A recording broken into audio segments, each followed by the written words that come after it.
welcome back to the Cracking FAANG YouTube channel. Today we're going to be solving Leetcode problem 73, set matrix zeros.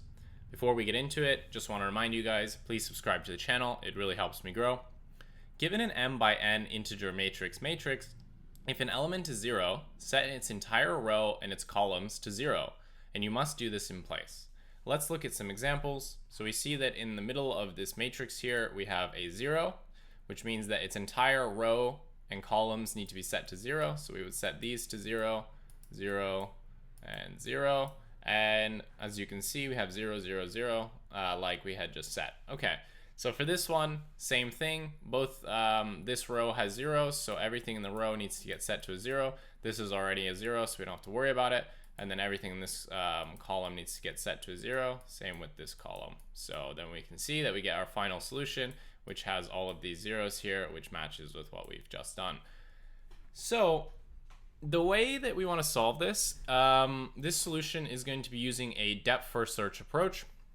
So essentially what we want to do is we want to iterate over our matrix from left to right, and every time we see a 0, what we're going to do is we're going to kick off a depth first search in 4 directions to basically set the entire row and the entire column to 0. Unfortunately, this is going to mess us up if we have an existing 0. So we're actually going to use a placeholder value of a star to represent that that value should be set to a 0. And then we'll go back and clean this up later. So what we want to do, so for example, if we were here, we would kick off a depth first search to set everything in this column up to be a 0. Obviously there is nothing there because that's the bounds. Then we would set this direction, all of these values, to be a 0. So we would set this to be a star. Like I said, we're going to use a star here. This one's already a 0, so we just ignore it. We're going to do the same thing going down. So star, star, and then obviously we go to the left, but there's nothing there, so we can't go anywhere. And unlike a normal depth first search, we're only going in one direction, right? When we get to this point here, we're not then going to kick off a 4-directional search. We want to respect the original direction that we kicked off in. So we're going to have a variable to basically track the original direction. So from this 0, right, we want to essentially go right and right only. We don't want to be kicking off 4 directions from here. We just want to keep going right until we hit the boundary or we hit a 0. Same with when we go up, we only want to go up, we only want to go left, and we only want to go down. This is going to prevent us from getting here and then kicking off a search. Obviously, then we would just set the entire grid to be 0.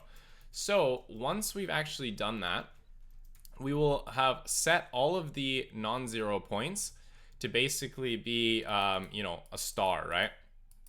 So now what we can do is we can make a second pass through and then just set all of these stars that we've done to be zeros, and then we will basically just have transformed into zeros, and we are good to go. So that's the depth first search solution. To be honest, I've looked at the breadth first search one that Leetcode provides, and it's quite confusing. I find this one a little bit more intuitive because it's really simple, right? You see a 0, you literally just set the entire row, you set the entire column. It's much more straightforward and intuitive, and it seems to be, within the in place, and it's also going to be the same runtime complexity, although you do make one extra pass through it. And apologies for the sirens in the background. Okay, so let's go to the code editor and see how we might type this up. It's pretty simple if you've done any sort of DFS through a matrix before, so it's going to be basically the same code. So I'll see you in the code editor. All right, we're back in the code editor. Let's type this up. Remember that the approach that we want to take is that we want to go through our matrix row by row and column by column and set every time we see a 0, that row and that column to be 0. Now, we cannot actually set the values to be 0 outright.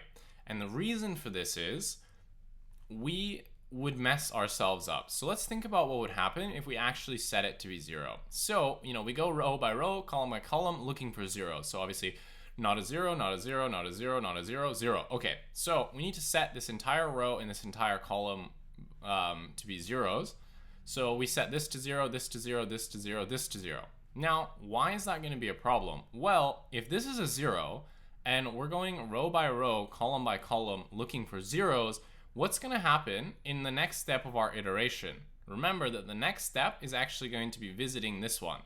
And if we had just set it to be a 0, then we would now, by our logic, need to set its entire row and its column to 0. Now the row is fine, right? We already set it to 0, but we'd actually end up setting this value to be a 0 and this value to be a 0, which is problematic. Because we would end up filling extra zeros that we shouldn't, right? In the final solution, only this kind of cross here is 0. These ones stay the same. So we would have a 0 here and a 0 here, which is not correct. The reason that we cannot set it to 0 is because of that, right? We need to set it to some value that represents that it should be a 0, but it's not going to be because we don't want to mess up our iteration. So that's why we're going to be setting it to a special character, a asterisk or a star, to basically represent that it needs to be a 0. Then once we've finished setting all of those values to be asterisks or stars, whatever you want to call it, we're going to go through a second time and basically clean them up and basically set any asterisks to be a 0, and then we're going to have our final solution. So let's actually write this up. So we're going to say for m, so this is going to be the column value, so the row values, for m in range len, and let me get rid of this, we have some extra space here, oops, and I'll get rid of this. So for m in range len matrix, then we want to say for n, so this is the column values, in range len matrix of 0, we want to say if matrix of m and n equals to 0, then what we want to do is we want to set that row value and that column value to be 0. And the way that we're going to do this is, let's go back to our thing here. So if we have this 0, we want to set everything above it. So we're going to pass in the coordinates of the value above it, and we're going to tell it to just go straight forward. And then we're going to tell it the coordinate of its right neighbor, and we're going to tell it to keep going to the right, and we're going to tell it to keep going down and to the left, respectively. So if it equals to 0, we're going to have a little helper function here. So we're going to say self.helper, and this is going to take the matrix. So now how do we actually go up? So going up is basically the row decrements by 1, but the column stays the same. So we're going to say m minus 1 because that's the row. The column's going to stay the same, and we're going to say that we're going up, and we only want to go up, right? This isn't like a normal depth first search where we go in all 4 directions every single time. The only time we kick off a 4-directional search is actually when we're at a 0. So from here, we want to say self.helper. So we also need to go down. So remember that going down is going to be, we're going to increase the row by 1, column stays the same, and it's going to be going down. And then we're going to have the same thing, self.helper, matrix. This time we want to go to the left. So going to the left is decreasing the column by 1. And we're going to say self.helper, and we need to go to the right, which is going to be to increase the column by 1. So m plus 1, and we're going to be going to the right here. Cool. Once we've done this, remember that all of our values that need to be zeros will be asterisks or stars. And what we need to do now is basically just change them from those values to 0. So we're going to go through a second time. So we're going to say for m in range len matrix. We're going to say for n in range len matrix of 0. We're going to say if matrix, whoops, there's a space here, if matrix m n equals to star, then what we want to do is we want to set that point to be a 0, and we will just return the matrix at the end. Okay, now we need to define our helper function here. So let's say def helper. So this is going to take our matrix, it's going to take our current row position, it's going to take our current column position, and it's going to take the direction that we need to travel. And remember that we're going to be respecting that direction. And once we have a direction, we're only going to go in that direction. We're not going to go in 4 directions. We only stay either up, down, left, or right. So what we need to do first is actually check that we actually are within the bounds of our matrix, because we don't want an index error. And if we're at a 0, then we don't need to change it to be an asterisk. We can actually stop our search there because it will get picked up later on when we go through our loop. So when we get to it as a 0, we'll handle it then. So we're going to say if, so we need to check our boundaries.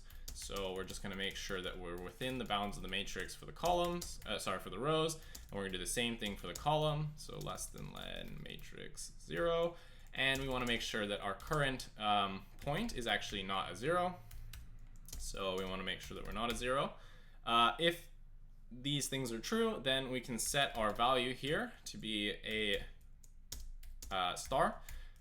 And now what we want to do is we just want to respect the direction we were going in. So if the original direction was going up, then we want to continue going up. And remember that we can just reuse this code here. So we're just going to paste that. Is this indented correctly? Yes, okay. Else if the direction is going down, let's see, we can just copy our code here, paste that in. And then if the direction is going to the left, we want to keep going left. So just copy this. And in the last case is that we're going right. So we can just copy this and we are good to go. So that is our code here. Let me just run this, make sure I didn't make any syntax errors, any things like that. And we can submit this and we can see that it works. All right, brilliant. So what is the time and space complexity of our algorithm here? Well, let's think about this. So we are doing this with a depth first search, right? So the first part of this is to iterate through the entire, grid through here. So this would be, a big O of m times n process. So big O of m times n. In the case, in the worst case, every single element in our matrix is going to be a 0. So when we hit this first 0, which is going to be at the top left, we're basically going to set the entire matrix to be 0 as part of, we're going to have to set the entire thing to 0. So, in the end, we would have to touch all of the points in the matrix, right? We're gonna have to do that anyway because we go through it 2 times and we touch all the points. But for the the depth first search, in the worst case, right, we're only going to traverse the entirety of like 1 row and 1 column. So we won't actually touch the entire matrix from here. So it's gonna be big O of n times n for this portion. And then we also have a big O of m times n here to basically process the matrix the second time. So that's going to be our time complexity. Space complexity wise, so we're not actually defining any extra space here. As you can see, we are modifying the matrix in place. One thing that you might want to check with your interviewer is whether or not you want to count the recursion stack frames as space. So I think in this question, they're really more interested in whether or not you actually copied the matrix or used some sort of like extra space to, define your place and where you are. For us, we were modifying it in place. So technically we didn't use any extra space, although your interviewer, you might want to check with them whether or not they want to count this as big O of m and n if counting stack frames. Because technically you are using recursion here, and there is some implicit space there with the recursion, whereas, technically we're doing it in place. So it depends on your interviewer, but, you're not using any extra space here. So that's going to be your depth first search solution. I find it a little bit more intuitive than the kind of breadth first search solution that Leetcode proposes. It's a little bit trickier to understand, whereas this one is like you see a 0, set everything in that column in a row to a 0.